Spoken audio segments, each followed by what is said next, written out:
recording. As I said, good afternoon. Thanks everyone for joining us for another one of our COVID-19 webinar series. Today we're going to be focusing on the Paycheck Protection Program, specifically loan forgiveness. So Catherine Janessi is going to be giving the bulk of the presentation today. It may feel like maybe one of our denser webinars. There is a lot of details and aspects of the loan forgiveness to cover, but of course we're recording it. We will share it later. Your stakeholders can watch it at their convenience, and we also have a Paycheck Protection Program tip sheet that goes along with this information. So there's other places that you can catch up as well. So just a little bit of an overview of what we are doing today. So we're just going to do our standard introduction, a little bit of background, have some general updates. Then Kathy's going to go through the loan forgiveness provisions, and then also talk about some of the other SBA loans that folks may want to consider, especially as the PPP program starts to come to a close. And then we'll have time for Q&A. And as always, we have everyone on mute to cut down on background noise, but please use the chat box throughout the webinar. We have other staff members watching the chat box, and we'll answer as we can or cover them at the end of the webinar. So I think I recognized all the names on the webinar, but we're here at the University of Mississippi School of Law, and we're established to provide legal research to serve the network. So that's part of the outreach that we're doing. And we do have a COVID-19 resources webpage that is frequently updated. And so with that, some of our new updates. So on our last webinar, I mentioned that we had brought on some law student research assistants. We also have hired a COVID-19 content manager, Daniel Stein. He's a recent graduate of Tulane Law School. He has a focus in maritime law as well as environmental law, so we're really excited to bring on another team member to help us coordinate our content and organize the students and get information out there of relevance. So we have a lot of blog posts on a variety of topics. Don't forget to follow us on Twitter and Facebook. That's where you'll get the most up-to-date information about what we have out. The newest information on our resources webpage is just the recording from our webinar 2 weeks ago on workplace safety. So that's available along with the slides. And then we also have the Sandbar and Ocean and Coastal Case Alert, which are our publications which were new for July. If you're not familiar with these publications, Sandbar is our quarterly newsletter. It's more longer form articles about cases and new regulations impacting ocean, coastal, and Great Lakes resources. And then Ocean and Coastal Case Alert are brief summaries of cases that have come out in the previous month. And so the last month, we will be covering COVID-related cases. There was a bunch of cruise ship cases in that case alert. So you can sign up for those publications just by going to our website and clicking on the sign up button. So I encourage you to check those out if you aren't familiar with them. And with that, I'll turn it over to Kathy. Right. So good afternoon, everybody.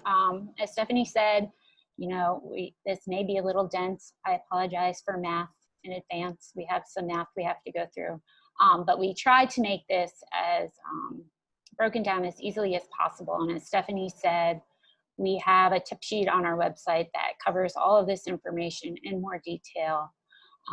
But to start off today, I just wanted to, highlight some changes that we've had since our last webinar that covered PPP, which was on May 27th. And so we've prepared this webinar in particular with the idea that listeners would have some background with the PPP program. So we've provided the link here. It's on our CARES Act webpage. And so if you need some more background, we encourage you to listen to that May 27th webinar as well. But since then, we've had a couple of very significant changes to the PPP program. So on June 5th, Congress passed the Paycheck Protection Program Flexibility Act, which had several significant changes for the program, which I'll go over in a minute. On June 16th, the SBA released new loan forgiveness applications, including an easy loan application that they've made available for certain borrowers to help ease the loan forgiveness process for them.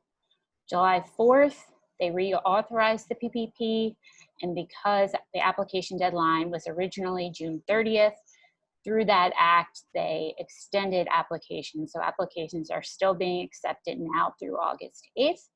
And right before that June 30th deadline, the SBA released a rule clarifying fishing boat captains and how they can count their use of certain independent contractors on their crew. So I wanted to start first with that fishing captain rule, just because it applies to both loan applications and loan forgiveness. And so generally, as we've covered in the past, employers can't include payments to independent contractors when they're calculating their PPP loan amounts or their forgiveness amounts. But the SBA released a rule tweaking this a little bit. And the view was that the relationship of boat owners to certain members of their crew is more similar to a joint venture or partnership.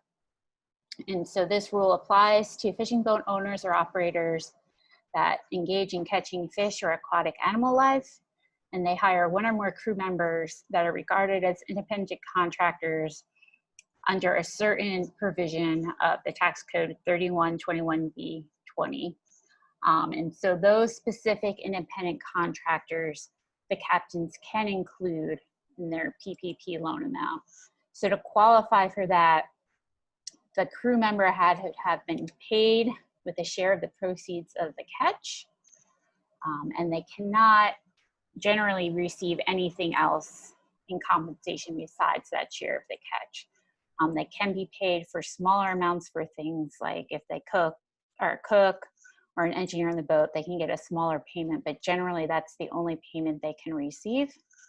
The boat has no more than 10 crew that it's employing, and the boat captain themselves had reported that compensation to the IRS for tax purposes. And so this rule has two different parts. So one, it says the fishing boat owner and operator can include that independent contractor in the amount of the loan, but it also says it can, seek loan forgiveness or payments to those certain independent contractors. But what's important is, as we've covered in the past, independent contractors can get their own PPP loans. So if that's the case, the burden is on the boat captain, according to the SBA, for them to know what crew members receive their own PPP loans. And the reason for that is the SBA does not want to give loan forgiveness to both the boat operator and the crew member for the same payment. And so the boat captain is the one who has to know whether or not the crew member is seeking forgiveness. And because of that, in the rule, the SBA has said that fishing boat owners could be under more scrutiny than other borrowers when their loan application reviews come in. Okay, so the next thing I wanted to cover was the Paycheck Protection Program Flexibility Act. And it did a couple of very significant things for the program. And so the first thing is that it changed the covered loan period for businesses from 8 weeks to the earlier of 24 weeks or December 31st, 2020.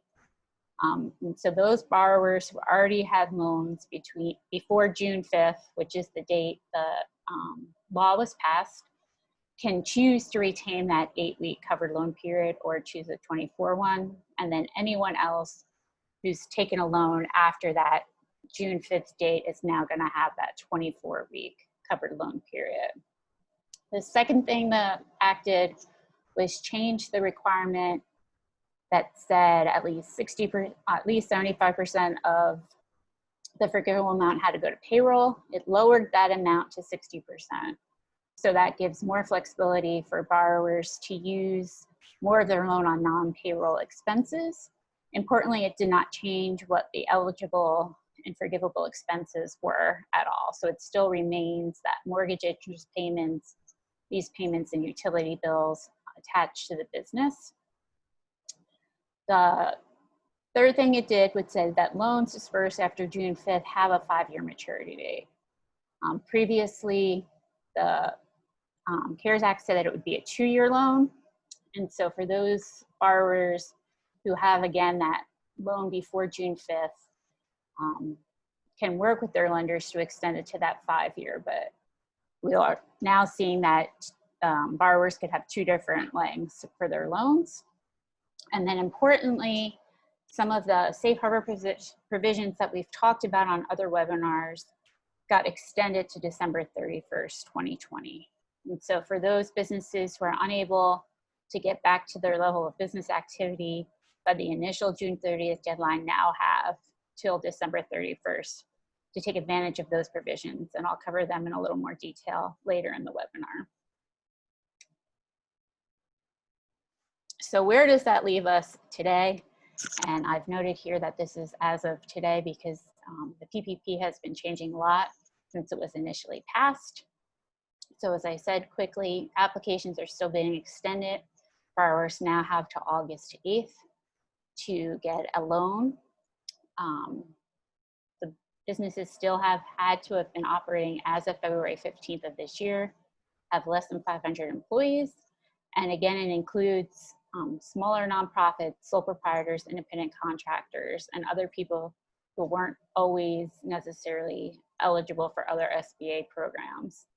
As I just said, the loans before June 5th have a 2-year period with a 1% interest rate. They can choose between that 8 or 24-week covered loan period. But if a borrower gets a loan after that June 5th date, they have a 5-year loan with a 1% interest rate, and their covered loan period is that 24 weeks. And the loan forgiveness, is all or part of the loan can still be forgiven, and that is really the part we're going to spend the rest of the most of the webinar on, is talking about that loan forgiveness process.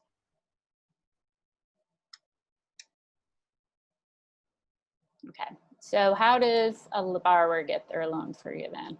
So they have to make an application to their lender to have the loan forgiven. And before the PPP Flexibility Act was passed, there was no time frame for what that application had to be in by. But that act said that it has to be in within 10 months of the end of their loan, or December 31st, 2020, whichever's earlier. They have to calculate their loan forgiveness amount themselves and provide the documentation.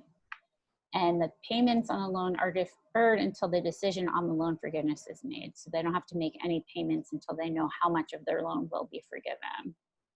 And if they don't submit an application, it just defaults to that 10 months. So if that 10-month period runs, they don't apply, that is when they're going to have to start repaying the loan in full because nothing will be forgiven.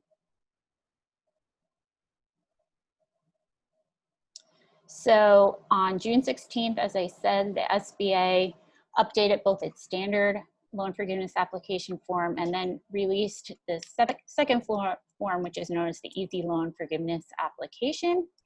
And it is meant as a way to help streamline the process of loan forgiveness for certain borrowers. And so it's a shortened application form. It has fewer calculations and documentation requirements, but it's only available for certain borrowers. And so those who can use it are self-employed borrowers that have no employees, and then certain businesses that some of the safe harbors we'll talk about in this webinar apply to. So if they're not reducing salaries or wages of their employees, or if they can take advantage of another safe harbor that says if they can't get their business activity back up to where they were pre-COVID because of health directives, then they all can also use that form. And so the review process is kind of staggered. So the lender itself, the bank that gives the loan to the borrower, has 60 days to review the application for forgiveness. And then that lender will then pass the application on to the SBA. From that time period, the SBA has 90 days to review. And so that means for a borrower, they may not know for 5 months if their loan is going to be forgiven in part or in whole. And so that's at 2 months for the lender review and the 3 months for the SBA review. What's important, as I just said, is that businesses don't have to make any payments during that review period. And then if the forgiveness is denied in whole or in part, at that point in time, they'll have to begin paying back either their 2 or 5 year loan at that 1% interest rate. So we've covered some of this in previous webinars, but I just wanted to review it quickly because it applies to some of the calculations we're going to talk about in a couple minutes. So there's a few things that can impact that forgiveness amount and would require a lender and the SBA to say that all of the loan cannot be forgiven. And so the first is that 60% threshold. So again, a business has to spend 60% at least on payroll costs, and no more than that 40% can be on those non-payroll costs for the business. If the business received an EIDL advance loan up to $10,000, that part will also be deducted from loan forgiveness. And then forgiveness is based on the employer maintaining or quickly rehiring employees and maintaining salary levels, as that's the main purpose of this loan program, is to keep people hired and paid. So if full-time headcount declines, forgiveness will be reduced. And again, except for that boat captain exception that we just talked about, independent contractors do not count in that employee count for forgiveness purposes. And then forgiveness will also be reduced if salaries for any one of your employees is reduced by more than 25%. And so that does not apply to employees who make more than $100,000 annually. But those two are the biggest ways that forgiveness can be reduced for a business. So that first way relies on calculating the full-time employees of a business. And so the CARES Act itself did not define what a full-time employee was. The SBA has determined that that is someone who works 40 hours a week, which is a number that's a little different than numbers they have used in the past. And the CARES Act directs that that number should be average for each pay period falling within a month. And so what that means is the borrower has to calculate the average weekly FTE numbers it has during the covered period as compared to a reference period. And the reference period for this calculation is either February 15th, 2019 to June 30th, 2019, January 1st through February 29th of 2020. And then seasonal employees can choose any 12-week period between May 1st and September 15th, 29. So it's just making a snapshot of that period in time versus the period they had their PPP loan to see if their numbers are the same. So the SBA has made it so there's two different ways that a business can calculate this FTE number. What's important to know is that the business has to use the same method for all of their employees. And so the first one is to simply divide the average of numbers of hours paid for each employee per week during the cover period by 40. And so you can never have more than a 1 FTE employee. So even if someone works 48 hours, there's still one. But then you would have to do that calculation for every other employee, depending on how many part-time hours they are working. The second method is much simpler and may or may not be more beneficial to a business. So all it does is take 1 for all employers who work 40 hours or more a week, and then the business would just use a 0.5 for all their other employees who are part-time. And so we provided an example to kind of work through this to see how it may work in practice. So if we say Coastal Company has 3 employees, employee 1 works 48 hours, employee 2 works 30 hours a week, and employee 3 works 5 hours per week. So under that method 1, we would take 48 over 40 to determine employee 1 is a 1.0 FTE, employee 2 works 30 hours, so we divide that by 40, and that employee is a 0.75 FTE, and then employee 3 works only 5 hours, so they're a 0.125 FTE. So that gives them a total of 1.875. Under that method 2, employee 1 would be a 1, and then employee 2 and 3 who are just part-time just go to that 0.5 default. So that gives them a total FTE of 2. So in that situation, method 2 gives them a more beneficial FTE count for their loan forgiveness application. So what happens if the business has less FTEs during the recovery period than the reference period? And so the SBA, pursuant to the CARES Act, has determined that the loan forgiveness amount has to be reduced proportionally to that reduction. And so that's done by this formula that takes the loan forgiveness amount as calculated by the business without taking these reductions into account. And then it takes the average number of FTE during the loan period divided by the average FTE during the reference period and times it by that amount. So in our example, if the coastal company had a loan forgiveness amount of $36,000 and it had 4 employees during that earlier reference periods, but they're only down to that 2 FTE during their covered loan period, that would halve their loan forgiveness amount. So 36,000 times 2 over 4 would equal that 18,000. But as I mentioned earlier, there's a safe harbor provided by the CARES Act, and the Flexibility Act extended this. So if they're able to get that FTE number back up to 4 by December 31st, 2020, then they will be good, and that loan reduction amount will go away. And importantly, as we talked about in other webinars, it doesn't have to be the same employees. They just need to get other people working and hired back to the business.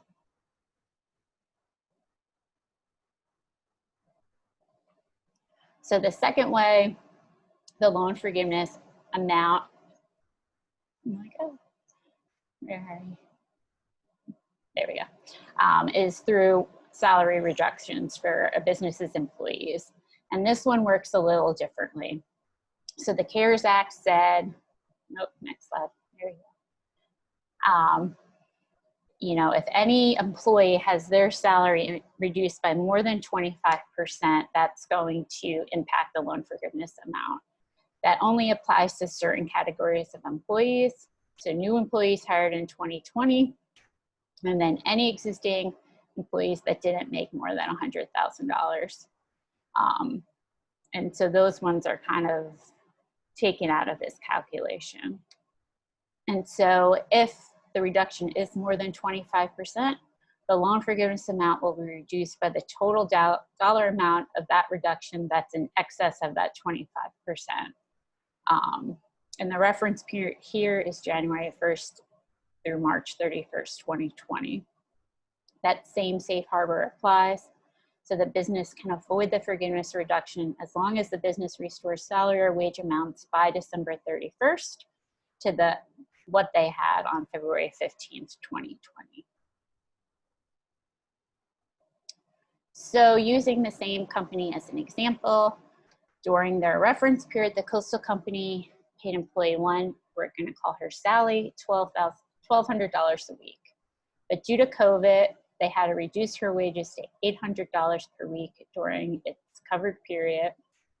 Her hours remain the same, and she still qualified as a 1.0 FTE.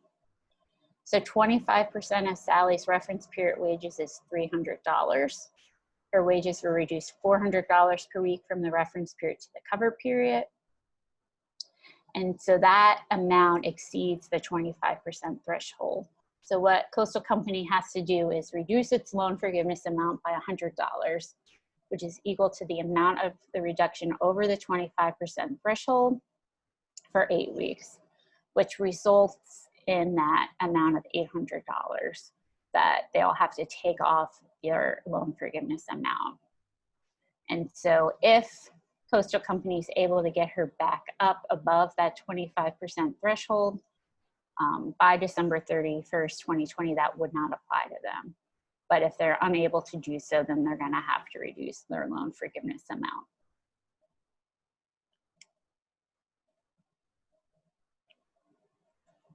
Okay, and so we have these two different loan forgiveness reductions. And so the SBA has determined that both the FTE reduction and salary wage loan forgiveness reduction won't apply at the same time. They'll only take that salary wage reduction if the reduction in salary is just not attributable to them getting a reduction in the amount of hours they're working. And so to help work that out, to see what that means, we have Sally again. She's working 48 hours a week. She makes $1,200 a week during the reference period. She's a 1.0 FTE. On April 1st, the company reduces her hours and salary to 40 hours a week and $800 a week. So her FTE remains 1.0. So that means her salary reduction is not related to her dropping her FTE number. So that means that the salary reduction is going to apply. So that calculation we just went through means the business is going to have to reduce their loan forgiveness amount by $800. But if we change the hypo slightly, it changes things. So, you know, instead of dropping her to 40 hours a week, they drop her to 35 hours a week. And that $800, that calculation is going to change. Because instead of being a 1 FTE, she's now going to be a 0.5 under that method too for calculating FTE employees. And so instead, the loan reduction formula is going to be that forgiveness amount times the current FTE over the FTE during the reference period.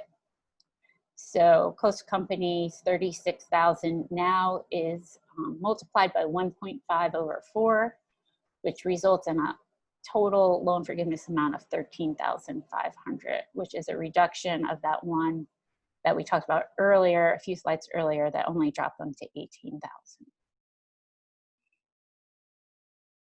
Okay, and so as I mentioned, there's other safe harbors that businesses can take advantage of. And so these include laid off employees who the borrower has offered to rehire.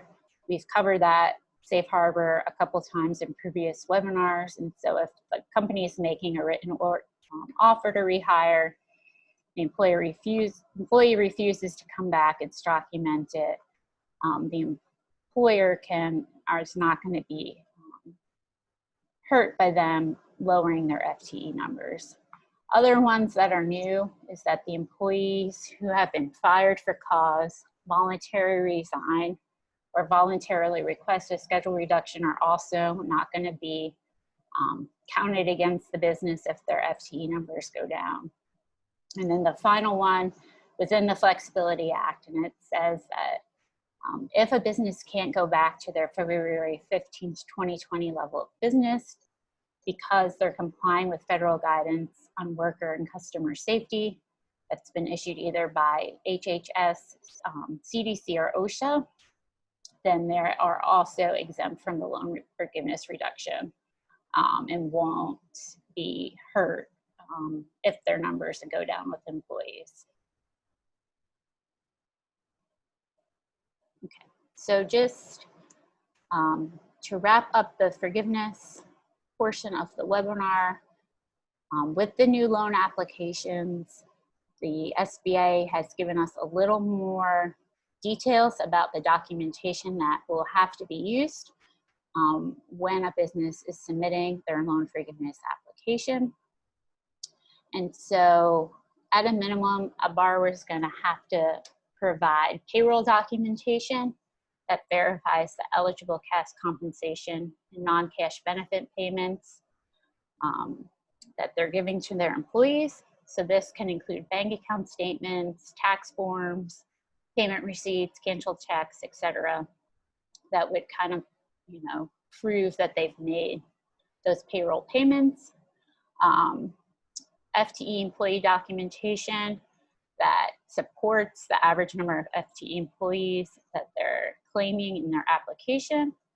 And then documentation related to its non-payroll costs, verifying the existence of its business obligations prior to February 15th, 2020. And so those can include mortgage release documents, invoices, receipts, or canceled checks. What's different with that, with the easy application, is that easy applicants do not need to submit the FTE employee documentation. And that's because that application is only available to businesses or borrowers that are self-employed and has no employees to provide the documentation for, or the business is taking advantage of those safe harbors related to FTE employees or the wage reductions, and therefore do not have to provide that documentation.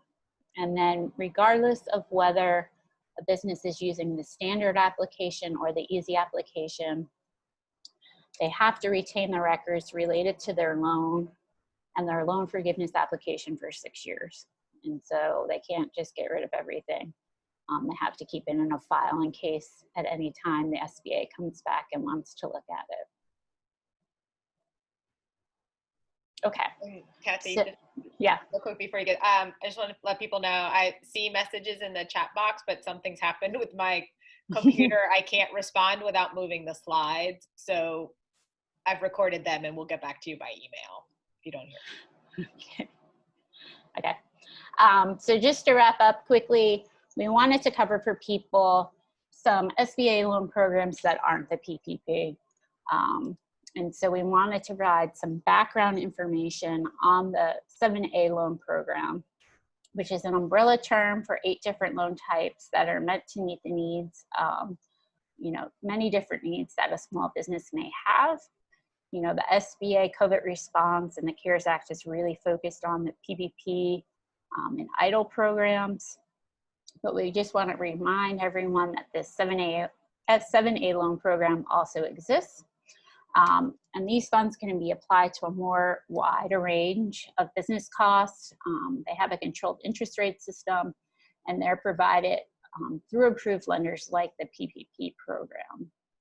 But importantly, with these 7A loans, the CARES Act provided that there will be forgiven 6 months of interest, principal, and fee payments for these 7A loans.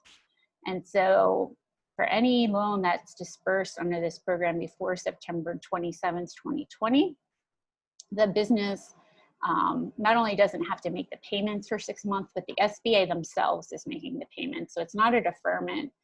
It's a flat out SBA is going to pay the payments for them. And so that could significantly save a business a lot of money if they're getting a loan through one of these programs. So standard 7A loans have a $5 million maximum, and they may require collateral dependent on the loan amount requested. The borrower can later apply to have a revolving line of credit based on the standard loan for up to 10 years. The loan amounts over $150,000 are guaranteed 75% by the government.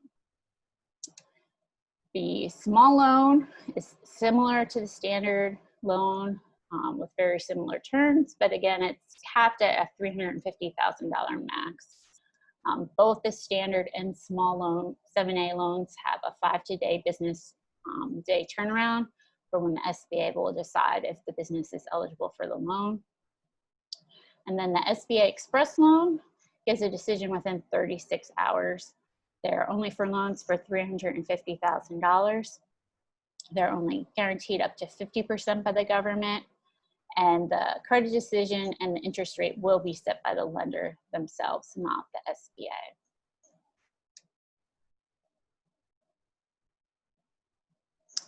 So then we have several different 7A loans that apply for export businesses and for those engaging in international trade. So Export Express loans provide lines of credit with a maximum of $500,000 for up to 7 years to a business that generates export sales or works to secure overseas opportunities. The SBA will return a decision in 24 hours, but the lender determines the business's eligibility and collateral requirements for those loans. The Export Express loan is similar. It's only up to $500,000. The SBA mandates an interest rate that will be maxed out, so lenders can't go above a certain interest rate. and the decision will be made in 24 hours. And then the international trade loan involves businesses that are expanding their export sales or that are adversely affected by imports and need to meet foreign competition. The loan maturity is 10 years. For the loan that goes towards working capital, machinery, and equipment, but 25 years for real estate purchases. The credit decision and interest rate max are determined by the SBA. Then we have just two final 7A loan programs. So the first one is the Veterans Advantage Loan Program. It serves military service affiliated small businesses and offers reduced rates.